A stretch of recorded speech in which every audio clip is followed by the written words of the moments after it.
Es miércoles por la tarde. No queda mucho tiempo para que los comercios echen el cierre hasta el día siguiente, pero acaba de empezar el verano. Los días son más largos y la calle Marcel Usera bulle de actividad. Vecinos que vienen y van, apuran compras, paran en los bares, se reúnen con amigos en las esquinas. Nadie se apercibe del fuego hasta que oyen las sirenas de los bomberos. Un vehículo del Servicio de Emergencias de Madrid y un camión bomba paran frente al portal del número 40. Desde el exterior no parece que ocurra nada, pero alguien les ha avisado de que hay un incendio en la primera planta, la única altura del edificio. Allí se ubica la inmobiliaria y asesoría jurídica Eurasia. Pronto, varios coches de la Policía Nacional y algunas ambulancias se unen al dispositivo. La gente que empieza a llenar las aceras detrás del cordón de seguridad que han levantado las autoridades son testigos del rescate de un hombre. Lo dejan sobre una camilla, se afanan en reanimarle, pero no hay nada que hacer. Está muerto. Además de las quemaduras sobre parte de su cuerpo, el hombre está empapado en sangre. Presenta una fea herida en la cabeza. Será, de hecho, la que le cause la muerte. Mientras tanto, han evacuado a otras 2 personas, 2 mujeres. También son cadáver y tampoco ha sido el fuego quien las ha matado. Los 3 han sido asesinados y son los protagonistas de un misterio que se prolongará algunos meses, los que fueron necesarios para descartar las muchas hipótesis viables que tenía este crimen. La acertada, la solución, era la más insospechada. Hoy, en este primer programa de la 15ª temporada de Elena en el País de los Horrores, les cuento el triple crimen de Usera.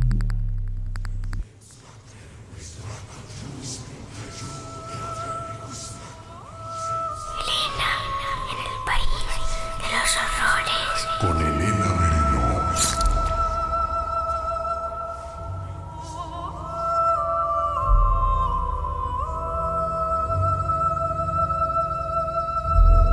Hola, ¿qué tal están mis queridísimos secuaces?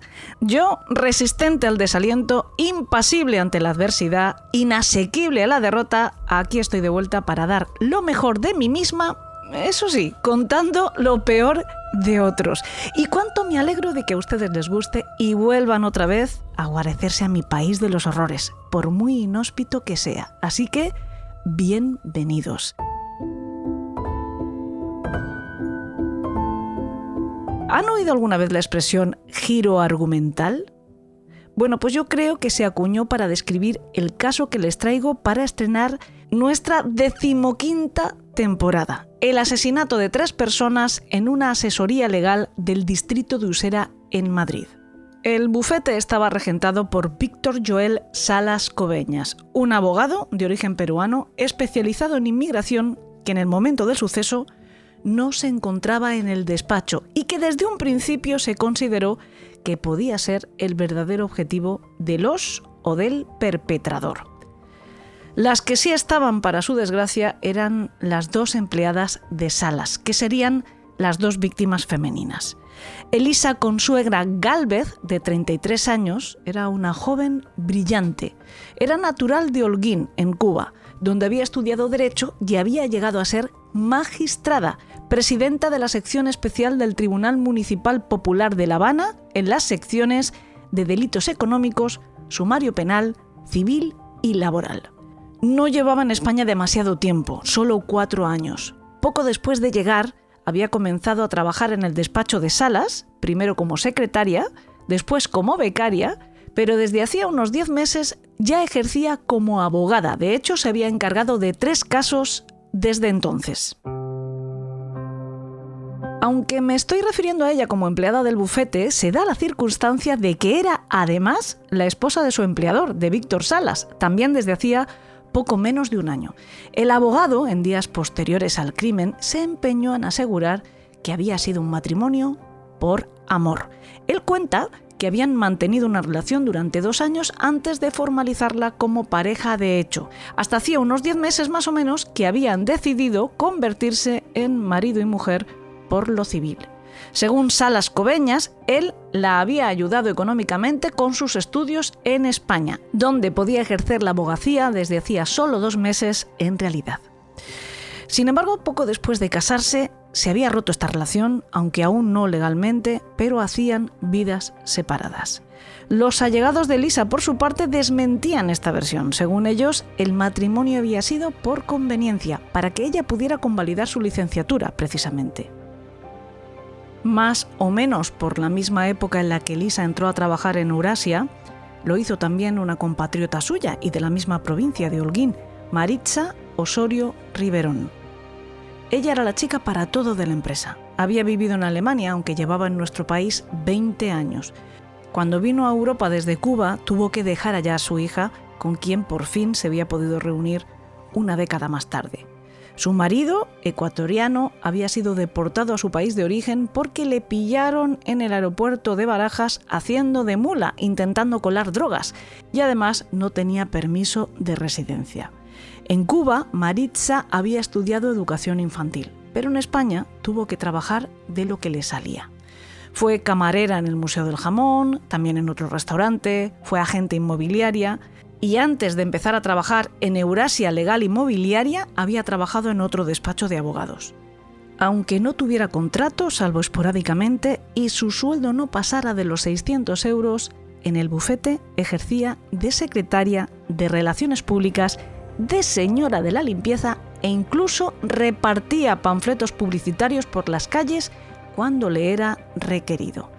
Así la conoció y la quiso mucho, además, mucha gente del barrio, del que también era vecina. Vivía con su hija y un primo hermano en la calle del Olvido, a escasos 100 metros de su lugar de trabajo, que sería también su lugar de defunción. Tenía 46 años cuando la mataron.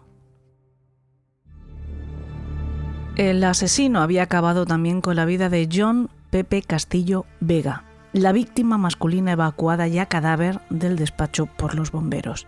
Era un cliente del bufete. Tenía 43 años y era de origen ecuatoriano, pero nacionalizado español.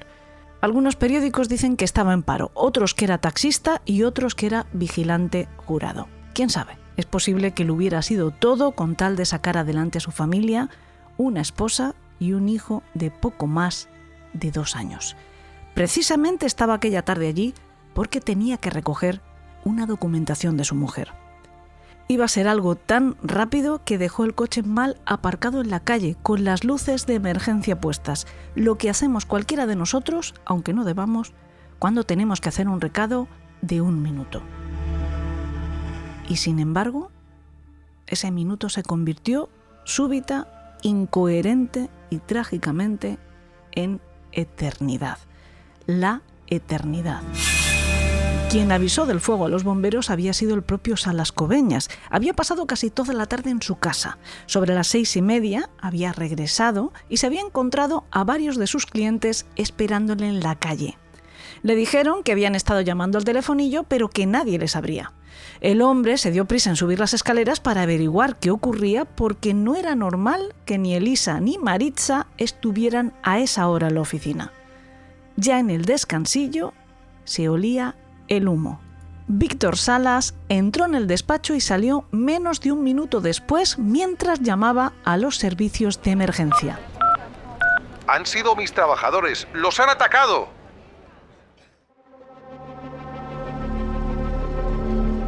Hay quien dice que las cosas no sucedieron exactamente así. Esmilda es la cliente colombiana que tenía cita con Víctor Salas a las 6:30 de la tarde.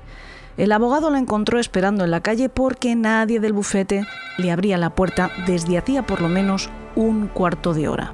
Esmilda estaba allí con su cuñado cuando Salas llegó en su moto. Le explicaron la situación y subieron rápidamente a la oficina. Ella contó que llegaron al rellano del 1A, donde estaba el bufete, y que cuando Salas vio el humo salir por debajo de la puerta, se puso muy nervioso y ni siquiera atinaba a meter la llave en la cerradura. Se la tuvo que dar al pariente de Esmilda para que fuera él quien abriera la puerta. Luego de eso se marchó corriendo. Dentro de la oficina solo se veía humo. Ni siquiera llegaron a entrar, sino que desde fuera llamaron a las 2 mujeres, a Elisa y a Maritza, a voces, sin obtener respuesta. Poco después llegaron los bomberos. Lo que encontraron en el interior del piso los servicios de emergencia es que los cuerpos de las dos mujeres habían sido apilados en una de las estancias del inmueble, sobre ellas habían tirado hojas de papel y algunos libros, las habían rociado con gasolina y les habían prendido fuego. Al hombre lo habían dejado en otro de los despachos y también habían intentado quemarlo. Allí mismo, en la calle, cuando se hubo desalojado los cuerpos, los sanitarios observaron que Elisa había muerto degollada, Maritza por varios golpes en la cabeza y Pepe con un hachazo también en la cabeza. En principio, 3 muertes rápidas. Pero las autopsias iban a revelar una realidad muy distinta, sobre todo en el caso de Elisa. En cuanto a Maritza, sí se confirmaba el traumatismo craneoencefálico como causa de la muerte, producido por un arma quizá de oportunidad, como una barra de hierro o una palanqueta encontrada allí mismo, en el despacho. Del mismo modo asesinaron al hombre, no de un hachazo, sino de un golpe infligido en la cabeza con el mismo objeto. Pero el examen del cadáver de Elisa puso de manifiesto que sus últimos momentos de vida debieron ser de terrible sufrimiento y pavor, porque la torturaron durante horas. Fue apalizada con la misma herramienta que causó la muerte a las otras 2 víctimas. Tenía golpes por todo su cuerpo. Además, la habían apuñalado en el pecho y, por último, la habían degollado. Seguramente su verdugo quería obtener alguna información de ella antes de matarla. Muy al principio se barajó la posibilidad de que hubieran sido 2 asesinos para poderse manejar de aquel modo contra 3 personas. Sin embargo, pronto cambiaron su sospecha hacia un solo individuo, temible y violento, un posible sicario. Lo dedujeron a partir de la primera declaración de Víctor Salas esa misma noche en el Grupo V de Homicidios de la Brigada de la Policía Judicial. Allí explicó que aquel 22 de junio de 2016 había pasado toda la mañana en los juzgados de Plaza Castilla. Alrededor del mediodía llamó al despacho para ver si había alguna novedad y le atendió Elisa. Ella le dijo que se había presentado allí un cliente al que le urgía muchísimo verle por un caso de una estafa de 1 millón de euros. El abogado le confesó a su compañera que no sabía nada de ese asunto y le pidió que le diera instrucciones para que volviera sobre las 5 de la tarde. Ella le contestó que el tipo tenía un aspecto y un comportamiento algo raro. De hecho, en el momento en que había atendido la llamada de su jefe, el hombre se había encerrado en el baño. No obstante, Elisa le dijo a Salas que haría tal y como él le había indicado y le pediría al cliente que volviera por la tarde. Ese hombre raro era el asesino.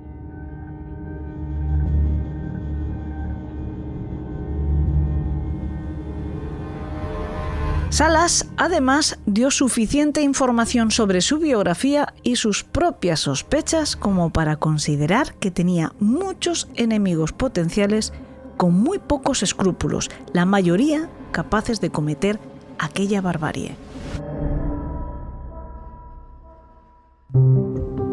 Víctor Joel Salas Coveñas había nacido en Lima, Perú, en 1981.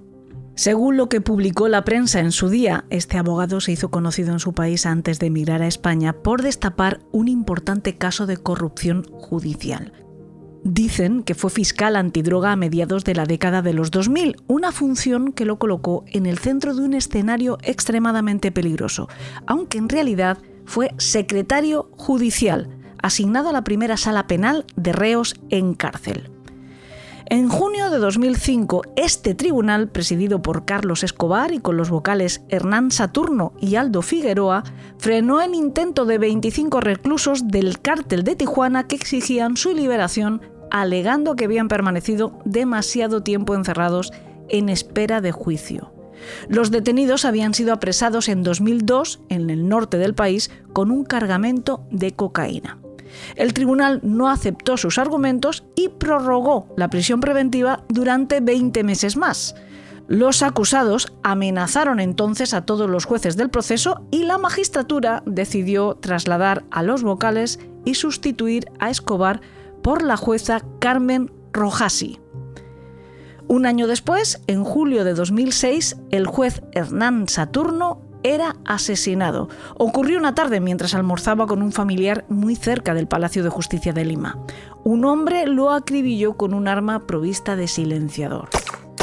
Un año antes de este atentado, en junio de 2005, Salas se había reconvertido en secretario judicial de la magistrada Ana Espinoza, vocal provisional de la Sala Penal de la Corte Superior de Lima durante la causa contra el narcotraficante israelí Zeev Chen, cabecilla del cártel La Estrella de Israel. Al año siguiente, el abogado acabó denunciando a su jefa Yarro Hassi por irregularidades en el proceso contra este acusado que acabaron beneficiándole penalmente. Al parecer, Espinoza era amiga personal de la empresaria judía Miriam Pfeffer, asesinada también en 2006, aunque esa es otra historia. Por lo visto, la jueza contrató al que entonces era pareja de Pfeffer, un tal Marco Antonio Sevilla, amigo a su vez de Chen, como traductor del acusado, para favorecerlo de alguna manera. Además, según la denuncia de Salas Cobeñas, le pidió a él como secretario que falseara la fecha de unos documentos. La delación de Salas le costó su carrera judicial a Espinoza, pero también hizo que el abogado se ganara unos cuantos nuevos enemigos.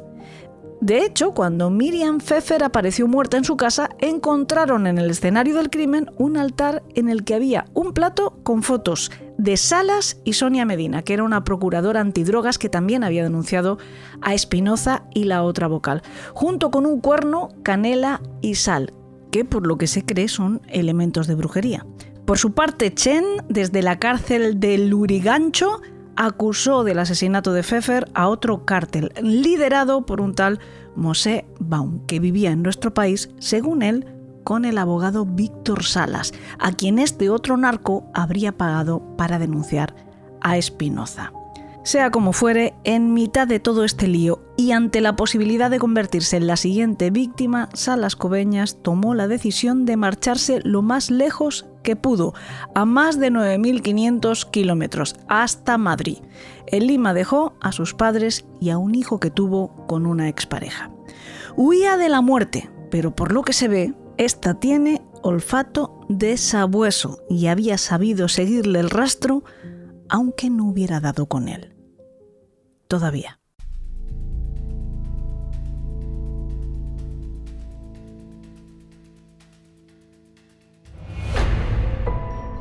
Como para casi cualquiera que llega de nuevas a un país lejano que no es el suyo, por más que tengamos tanto en común, sus comienzos en España no fueron fáciles. Tenía un título universitario como licenciado en Derecho, pero antes de poder ejercer aquí como abogado, tendría que homologarlo. Así que mientras podía hacerse cargo de esa gestión, tuvo que trabajar en empleos de menor cualificación, algunos bastante precarios. Durante un tiempo sirvió pizzas en un Pizza Hut de Usera. Vivía en una habitación de un piso compartido que alquilaba con otros migrantes. En 2011, una vez superados los trámites y los exámenes de aptitud, por fin se convirtió en abogado en España y poco después abría junto con un socio Eurasia Legal Inmobiliaria en el número 40 de Marcelo Usera, un despacho de asesoría legal especializado en extranjería, embargos, contratación y asuntos penales. El bufete se convirtió en un punto de referencia para muchos foráneos que buscaban regularizar su situación o resolver problemas judiciales aquí. Pero, años después, su reputación no era demasiado buena. Muchos conocidos y clientes hablaron con la prensa después del suceso para explicar que era un abogado bastante informal, que cobraba por adelantado, aunque a veces ni siquiera se presentaba en los juicios, y que acumulaba muchas deudas. O sea que a este hombre le tenían ganas desde muchos frentes distintos, pero con una misma motivación, la venganza. Lo que tendría que averiguar la policía es desde cuál de todos esos frentes habían pasado a la acción. Víctor Salas contó con protección policial las 24 horas desde el momento que salió de la comisaría. Mientras tanto, la familia y los amigos de Elisa Consuegra ponían más salsa para condimentar las posibles tramas de venganza contra el letrado Salas Cobeñas. Parece ser que la abogada les había hablado de sus preocupaciones sobre la manera en la que llevaba los asuntos del bufete su marido y jefe. Les había dicho que ella quería abandonarlo. Dijeron que el teléfono móvil de la mujer dejó de estar operativo sobre las 2:30 de la tarde, poco después de recibir la última llamada de una amiga. Ella tampoco abandonó el despacho para ir a comer, a pesar de que, según las autoridades, el crimen se produjo 2 horas y media más tarde. Para añadir más intriga al asunto, contaron a la prensa que en los días sucesivos al asesinato, la principal preocupación del abogado fue recuperar documentos y expedientes que Elisa guardaba en su domicilio y que podían ser muy comprometedores para él porque probaban su actuación en matrimonios presuntamente simulados con el objetivo de que extranjeros consiguieran la nacionalidad española y contratos laborales gestionados a través de sociedades creadas fraudulentamente para ello. Por su parte, Víctor Salas, en una entrevista concedida al periódico El Español, apenas 2 días después de los hechos, dijo estar conmocionado por lo ocurrido y muy preocupado por su familia en Perú. Me vine a España huyendo de las amenazas, como con la muerte en los talones, y fíjate lo que ha ocurrido ahora. Los periodistas quisieron saber si él podía dar alguna explicación coherente a lo ocurrido. Cuando le preguntaron si alguien le había amenazado, respondió: No, si alguien me hubiera dicho te voy a matar, lo habría denunciado. Lo que no niego es que todos los abogados tenemos clientes rebotados, yo también. No sé bien a por quién iban.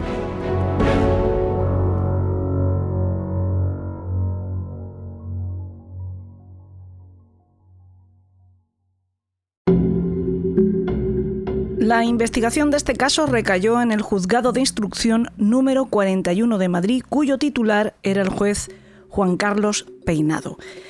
La policía rápidamente descartó que el autor de este crimen fuera un sicario profesional, ya que el modo de actuar resultaba demasiado torpe, carente del saber hacer propio de un asesino a sueldo.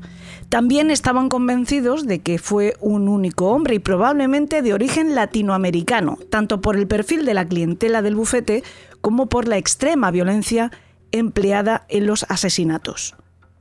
Establecieron 5 líneas de investigación que se ocuparían de comprobar 5 hipótesis distintas para el móvil de la venganza y se asignó un equipo a trabajar sobre cada una de ellas. La primera se basaba en que el hombre raro que había ido a buscar a Salas Cobeñas al despacho a mediodía, del que le avisó Elisa, fuera un cliente insatisfecho que había ido a matarle. Al no encontrarla allí, hizo lo que le había indicado la compañera de Salas, es decir, volver a primera hora de la tarde. A esa hora tampoco encontró al abogado y comenzó a amenazar a las 2 empleadas.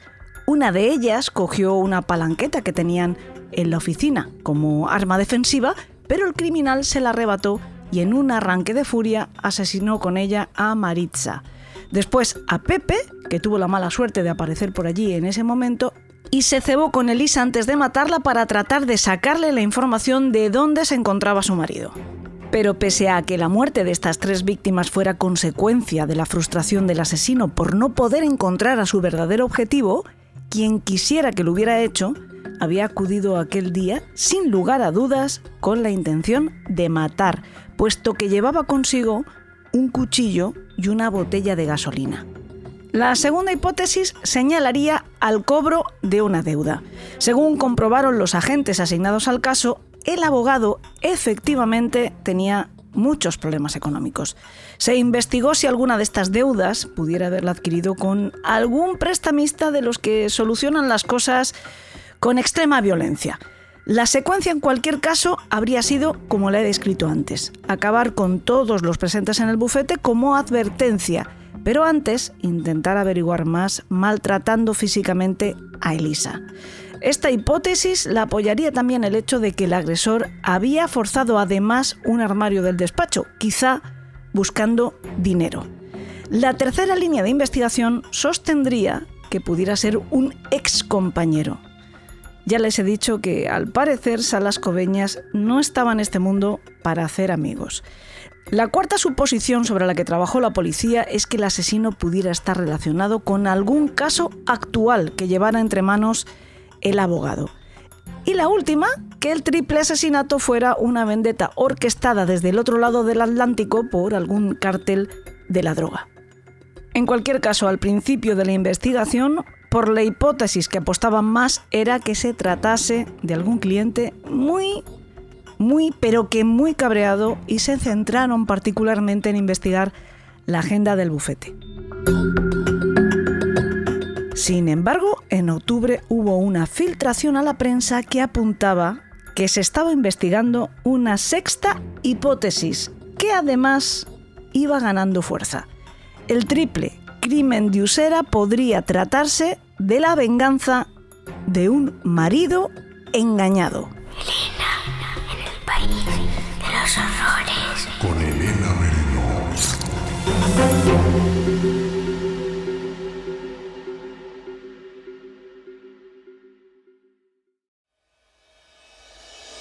Antes de continuar con nuestro caso, tengo que aprovechar para decirles que queda muy poco tiempo para que comiencen las clases del Diplomado en Criminología y Seguridad Ciudadana impartido por el Colegio de Especialistas Forenses Mexicano, dirigido por la gran criminóloga, jurista, escritora y magnífica profesional Paz Velasco de la Fuente, y en el que yo tengo la suerte de formar parte del cuadro docente. Es un diplomado que pretende formar profesionales en el análisis criminológico moderno, con una perspectiva internacional y actualizada, y de la mano de expertos españoles de gran reconocimiento, como Diego Leonet, Susana Rodríguez, David Garriga, Bruno Pérez, etc. Si quieren ver el listado completo del profesorado, el programa formativo, la duración y toda la información que requieran, lo mejor es que entren en la web de Coesfo, www.coesfo.mx, y busquen Diplomado en Criminología. Elena, en el país de los horrores. Con Elena Merino.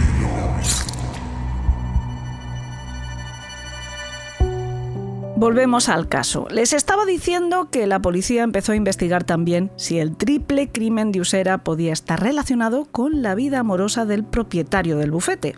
Este nuevo cauce se abrió después de que los agentes revisaran el teléfono móvil del abogado, y allí descubrieron que Víctor Joel Salas mantenía o había mantenido relaciones amorosas con una mujer casada que vivía en Alemania, una chica llamada Irina Trippel, médico generalista en una clínica de Ludwigsburg. Parece ser que se habían conocido cuando ella había venido a España a asistir a unos cursos de su especialidad. Según algunos medios, desde que tuvieron ese primer encuentro aquí, él viajaba hasta Alemania de vez en cuando para verse furtivamente con ella, con quien también había quedado en Palma de Mallorca y en Barcelona.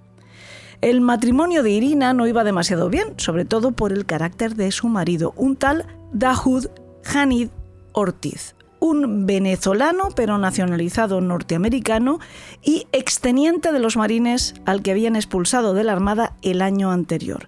Su último destino había sido Alemania, donde había conocido a Irina y donde seguía residiendo. Dahoud Hanid Ortiz nació en Barquisimeto, en el estado de Lara, en Venezuela, el 29 de agosto de 1970. Nada más cumplir la mayoría de edad, se estableció en los Estados Unidos, en Arizona, se nacionalizó y entró a formar parte de las Fuerzas Armadas hasta su expulsión. La decretó un tribunal militar después de casi 20 años de servicio por cometer fraude, falsificación documental y hurto. En febrero de 2011 solicitó su ingreso en West Point con la intención de buscar el ascenso. Para asegurarse la admisión, mintió en los formularios, falseando datos personales como su lugar de residencia y falsificando además documentos oficiales relativos a su entrenamiento físico, a su historial médico y hasta cartas de recomendación de sus superiores. Con todo ello, entre otras cosas, consiguió que le pagaran cerca de $90.000 extra en concepto de traslado. Lo paradójico es que su trayectoria en el ejército no carecía de méritos. Había recibido la condecoración del Corazón Púrpura por las heridas físicas y psicológicas que había sufrido durante un despliegue en Irak y además había prestado servicio en Corea. El 19 de mayo, Dahoud, que se hacía llamar David, descubrió la infidelidad de su esposa y la identidad de su amante, de la forma más burda, espiando el WhatsApp de Irina. Y acto seguido llamó por teléfono a Salas Cobeñas. Hola, soy el marido de Irina. Ella está casada. Yo he sido soldado en Estados Unidos. A mí me han entrenado para matar. Te voy a encontrar y te voy a matar. Ya sé quién eres. Deja en paz a Irina, que es mi mujer.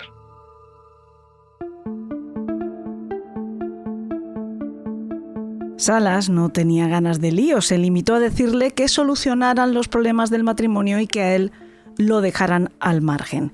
Después de hacer esa llamada, parece ser que el exmilitar intentó suicidarse. Se abrió las venas y estuvo golpeando su cabeza contra la pared, pero sin causarse finalmente heridas de gravedad. Al día siguiente, Dahoud le enviaba un mensaje al abogado para disculparse. El otro día cuando te llamé estaba drogado. No soy una persona tan violenta y sufro depresión. Arregla tus propios problemas y déjame en paz. Le volvió a insistir el abogado para quitárselo de encima. Después de estos episodios, Irina decidió dejar a su marido definitivamente. Pero 2 días antes del triple crimen de Usera, Dahoud Hanid volvió a contactar con Salas, en esta ocasión a través de un correo electrónico en el que volvía a amenazarlo de muerte. De todas las mujeres que había en el mundo, has tenido que elegir a la mía. Te voy a matar. Y el abogado, quizá cansado de aguantar las bravuconadas del exmarine, respondió. Aquí te espero. Pero no le esperó. En su lugar, el marido engañado y furibundo se encontró con Maritza Osorio, Elisa Consuegra y Pepe Castillo.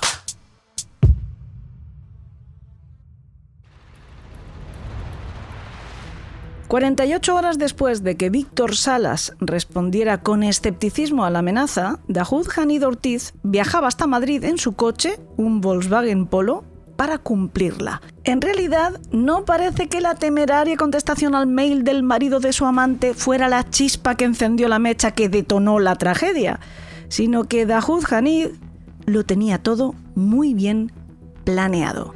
Implicó a un amigo suyo, Aditya Dolontolide, para tener una coartada que él creyó infalible.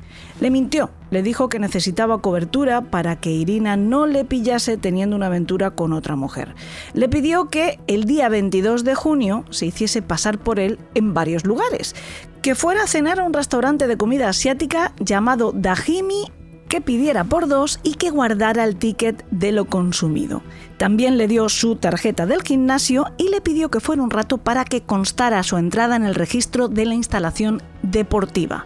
Además, le dejó su teléfono móvil y él se compró uno desechable. Si sonaba, antes de aceptar la llamada, Aditya tenía que conectar desde su celular al número del prepago de Dahoud y encarar ambos teléfonos, ambas terminales, para crear la ilusión de que él seguía en Alemania. De hecho, fue la propia Irina quien le llamó y habló con él. Solo le pareció que se oía fatal, pero no sospechó nada semejante a lo que estaba pasando.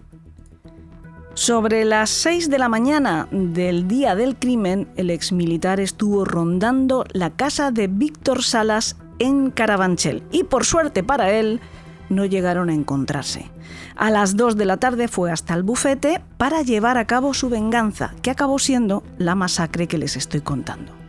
En cuanto hubo acabado, Dahoud Hanid emprendió la fuga después de haber dormido tan solo 15 minutos. Una vez de regreso a Wurzburgo, la ciudad donde residía, quedó con su amigo Aditya y procuró pasear por las calles principales para que los vieran. Después fueron a cenar al mismo restaurante asiático y se hicieron fotos, solo que en esas imágenes se le ve la mano vendada por la herida que había sufrido durante la masacre de Usera. Maritza había conseguido golpearle con la palanqueta antes de que se la arrebatase y la usara contra ella.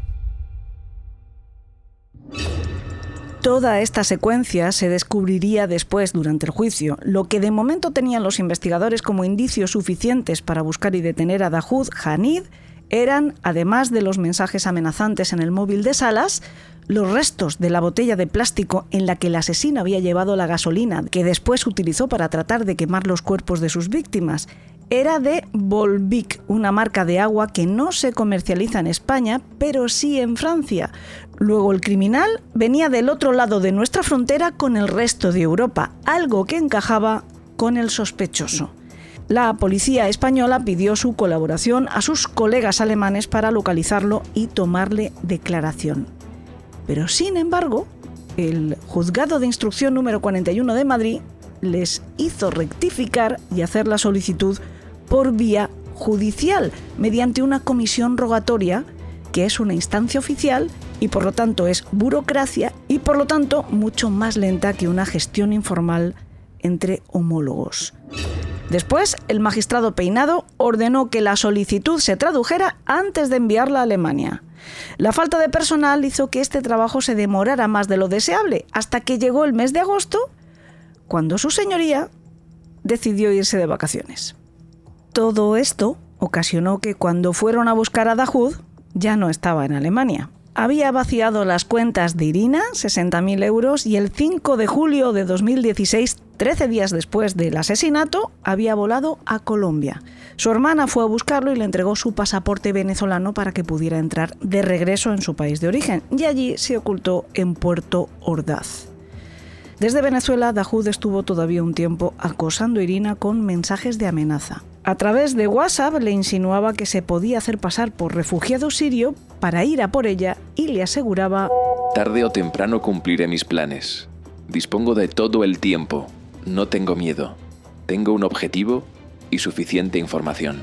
Cerraba el mensaje con una firma inquietante. El ser humano horrible. Además de escribirle, la llamaba de manera obsesiva. Durante esas conversaciones le repetía que pensaba suicidarse y la responsabilizaba de ello. Aseguraba sentirse hundido, hablaba de episodios de ansiedad y de pánico y confesaba que consumía cocaína, marihuana y ansiolíticos para sobrellevar su estado.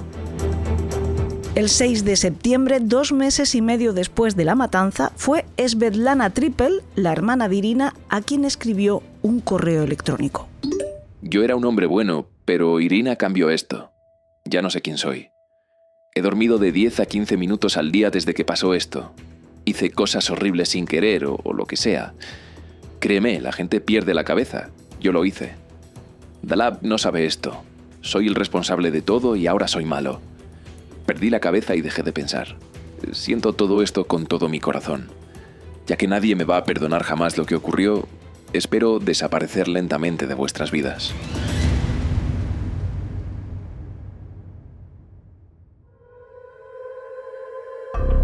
Interpol emitió una notificación roja para localizarlo, detenerlo e interrogarlo. Según Infobae, fueron unos detectives contratados por Víctor Salas Coveñas quienes localizaron al criminal. Más de 2 años después del crimen, el 13 de octubre de 2018, era detenido por un comando del Grupo Anti-Extorsión y Secuestro número 62 Bolívar de la Guardia Nacional Bolivariana de Venezuela en un apartamento del edificio El Yagual en el Paseo Caroní, en Altavista, Ciudad Guayana, cerca de la frontera con Brasil, y puesto a disposición de la Dirección Especial de Investigaciones Penales y Criminalísticas de la Dirección General de Contrainteligencia Militar. Entre los papeles que le confiscaron, además de la cartilla bancaria y tarjetas de Irina, llevaba un par de filiaciones falsas. Pero es que además tenía consigo toda la documentación que le identificaba como un militar estadounidense. Algo bastante problemático en un país como Venezuela, donde al principio fue considerado y tratado como un espía hasta que se pudo comprobar su historia. España solicitó la extradición, pero se la denegaron, alegando que, aunque Dahoud Hanid había renunciado a su nacionalidad venezolana cuando se convirtió en oficial de la Armada estadounidense, era nacido allí y por lo tanto tenía que ser juzgado en su país de origen. En febrero de 2022, por fin, comenzó el juicio contra Dahoud Hanid. Habían pasado muchos años y muchos avatares desde el crimen de Usera, y eran pocos comparados con los que estaban todavía por pasar. El tribunal encargado de procesarle fue el juzgado número 15 de Caracas. Cuando el juicio estaba cerca de su final, a falta de escuchar a un último testigo, tuvo que suspenderse porque se decretó el relevo de la jueza responsable sin que se explicaran públicamente los motivos. Cuando volvió a retomarse, se paró de nuevo, esta vez por sustitución del fiscal. Y una tercera vez porque la nueva fiscal fue apartada del caso por cuestiones ajenas al procedimiento. En marzo de 2023 se retoma por cuarta y definitiva vez el juicio. Hubo que repetir las declaraciones tanto de Víctor Salas como del propio acusado y de unos cuantos testigos cuyas citaciones además costó entregar. Por ejemplo, a los 3 que residían en Alemania, que eran Irina, su hermana Svetlana y el amigo de Hanud, Aditya. Para más INRI, durante todo el proceso hubo retrasos y dilaciones poco justificadas, como cancelar una sesión porque supuestamente era festivo en España, cuando ni siquiera era así.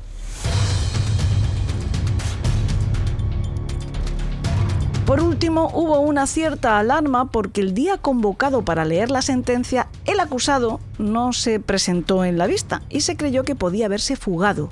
Pero, según explicó el juez, estaba en un centro de extranjería de Caracas esperando para ser traído a España por cuestiones humanitarias, tal y como él había solicitado, aunque finalmente las autoridades de aquí se opusieron. Como digo, esta es la explicación que dio el juez. Dahoud Hanid Ortiz fue condenado a 30 años de prisión, que es el máximo previsto por la legislación venezolana por los cargos que enfrentó. Dahoud apeló 2 veces la condena, pero el Supremo desestimó su recurso definitivamente en mayo de este año. Sin embargo, este palo no ha supuesto nada, porque 3 meses después, Dahoud Hanid, el asesino múltiple, el que acabó con la vida de 3 personas en Usera, recuperaba la libertad, en el que es el episodio posiblemente más delirante y que nadie sabe si es el último de esta historia. Un grupo de venezolanos deportados de Estados Unidos y encarcelados en El Salvador por presuntos vínculos con la banda Tren de Aragua, pero sin pruebas que lo acrediten, regresó a Venezuela tras permanecer 4 meses en prisión. A cambio, el gobierno de Nicolás Maduro liberó a 10 ciudadanos estadounidenses. El intercambio fue negociado con el presidente salvadoreño Nayib Bukele. El pasado 19 de julio se produjo un acontecimiento insólito e histórico: el cumplimiento de un acuerdo diplomático entre Venezuela y los Estados Unidos, entre el gobierno de Nicolás Maduro y el de Donald Trump, uno a las antípodas del otro ideológicamente. 252 inmigrantes venezolanos apresados en territorio estadounidense y encerrados en una cárcel de El Salvador, acusados de terrorismo, eran intercambiados por 10 norteamericanos supuestos presos políticos encerrados en prisiones venezolanas. Entre ellos iba Hanud Nahid Ortiz. Y ojo que esta era su segunda oportunidad. Ya había estado a punto de ser liberado unos años antes, justo el mismo día en que se leyó la sentencia contra él, el 20 de diciembre. Retrasada hasta entonces porque, como les he comentado, según explicó el juez, supuestamente estaba en un centro de extranjería de Caracas esperando para ser traído a España. Pero sin embargo, estaba en la lista de la primera tanda de 10 presos norteamericanos intercambiados con Venezuela, en este caso durante el mandato de John Biden. Pero al final su plaza la ocupó Leonard Glyn Francis, el gordo Leonard, al que los gringos tenían muchas ganas de hincar el diente. Este empresario malasio dirigía la empresa Glyn Defense Marine Asia, que prestaba servicios a los buques de la Marina norteamericana en puertos del sudeste asiático. Francis sobornó a decenas de oficiales de la Marina con regalos de lujo, fiestas, prostitución, viajes, alojamientos caros, etc., a cambio de que desviaran los barcos a los puertos controlados por su empresa para poder cobrar servicios fraudulentos. También manipuló licitaciones y falsificó facturas. Fue detenido originalmente en 2013 en San Diego y declarado culpable en 2015, pero en 2022 escapó de su arresto domiciliario, primero a México, luego a Cuba y finalmente a Venezuela, donde fue nuevamente arrestado en Caracas cuando intentaba tomar un vuelo a Rusia. Estaba en la lista de repatriaciones a cambio de que los norteamericanos devolvieran a Venezuela a Alex Saab, un viejo colaborador y amigo de Nicolás Maduro. Al gordo Leonard no lo han liberado. En noviembre del año pasado le condenaron a 15 años de cárcel por fraude, soborno y fuga. Pero a Hanud Najid Ortiz sí. Es libre y está en paradero desconocido a día de hoy. Las negociaciones entre los dos países que condujeron a esta situación se llevaron en secreto, al menos para la opinión pública, porque según publicó la prensa, la Fiscalía Española sí remitió a los Estados Unidos un informe sobre la situación jurídica de este individuo que, al parecer, fue ignorado. Hay otro dato escandaloso en todo este asunto, y es que el acuerdo entre Estados Unidos y Venezuela se pudo hacer, al parecer, gracias a la estrecha colaboración de José Luis Rodríguez Zapatero. ¡Aló, presidente! ¿Aló?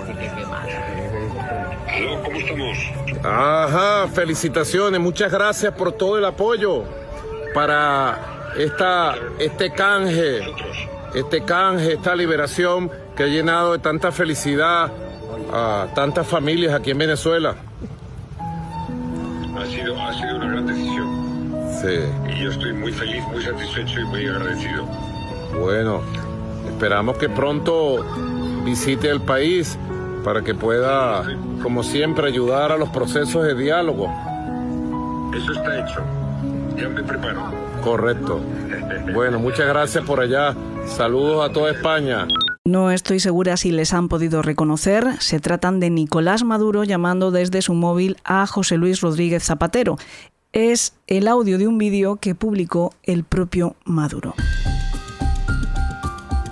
Los medios españoles han pedido explicaciones incluso al gobierno de los Estados Unidos de cómo ha podido colarse un asesino múltiple con una condena definitiva en una lista en la que debería haber solo presos políticos, pero su contestación ha sido tirar balones fuera. El diario El País escribió un correo electrónico al Departamento de Estado norteamericano y respondieron con generalidades como que habían logrado la liberación de todos sus ciudadanos detenidos en Venezuela, muchos de los cuales habían denunciado haber estado sometidos a tortura y a otras duras condiciones y que por motivos de privacidad no entrarían en detalles de ningún caso específico. Lo mismo que han repetido los representantes políticos de Trump en cada una de sus triunfantes comparecencias públicas. Lógicamente, estoy indignado y aterrorizado tanto a Irina Trippel como a Víctor Salas, que son los verdaderos objetivos de este criminal.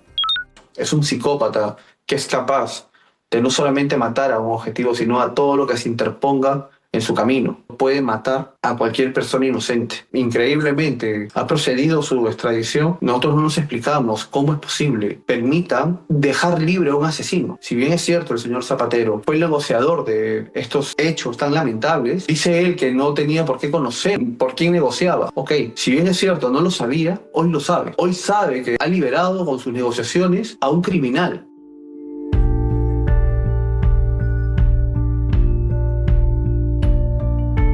Esta es una historia que espero no tener que volver a traer al país de los horrores porque será señal de que Hanud Najid Ortiz no ha vuelto a dar señales de vida. Y en todo caso, si vuelvo a toparme con este nombre, que sea para contarles que está a buen recaudo sin haber hecho más daño del que ya ha provocado. Muchísimas gracias por acompañarnos en este estreno de la 15ª temporada. Les espero a todos la semana que viene, que es verdad que es un programa para mecenas, pero es que me encantaría contar con su apoyo y espero que todos ustedes se suscriban para seguir escuchando historias como esta. Hasta entonces, que tengan dulces sueños.